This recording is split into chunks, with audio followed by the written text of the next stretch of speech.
నా కుమారుడా, నా జ్ఞానోపదేశము ఆలకింపుము. వివేకముగల నా బోధకు చెవియొగ్గుము. అప్పుడు నీవు బుద్ధి కలిగి నడుచుకొందువు. తెలివిని బట్టి నీ పెదవులు మాటలాడును. జారస్త్రీ పెదవుల నుండి తేనె కారును. దాని నోటి మాటలు నూనె కంటెను నునుపైనవి. దానివలన కలుగు ఫలము ముసిని పండంత చేదు. అది రెండంచులుగల కత్తియంత పదునుగలది. దాని నడకలు మరణమునకు దిగుటకు దారితీయును. దాని అడుగులు పాతాళమునకు చక్కగా చేరును. అది జీవమార్గమును ఏమాత్రమును విచారింపదు. దానికి తెలియకుండనే దాని పాదములు ఇటూ అటూ తిరుగును.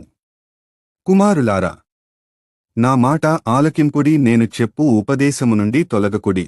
జారస్త్రీయుండు ఛాయకు పోక నీ మార్గము దానికి దూరముగా చేసుకునుము. దాని ఇంటివాకిటి దగ్గరకు వెళ్ళకుము. వెళ్ళిన ఎడల పరులకు నీ వనబలమును, క్రూరులకు నీ జీవితకాలమును ఇచ్చివేతువు.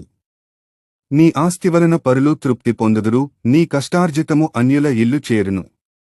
తుదకు నీ మాంసమును, నీ శరీరమును క్షీణించినప్పుడు అయ్యో, ఉపదేశము నేనెట్లు త్రోసివేసితిని. నా హృదయము గద్దింపు నెట్లు తృణీకరించెను. నా బోధకుల మాట నేను వినకపోతేని, నా ఉపదేశకులకు నేను చెవియొగ్గలేదు. నేను సమాజ సంఘముల మధ్యనుండినను ప్రతి విధమైన దౌష్ట్యమునకు లోబడుటకు కొంచెమే ఎడమాయను అని నీవు చెప్పుకొనుచు మూలుగుచునుందువు.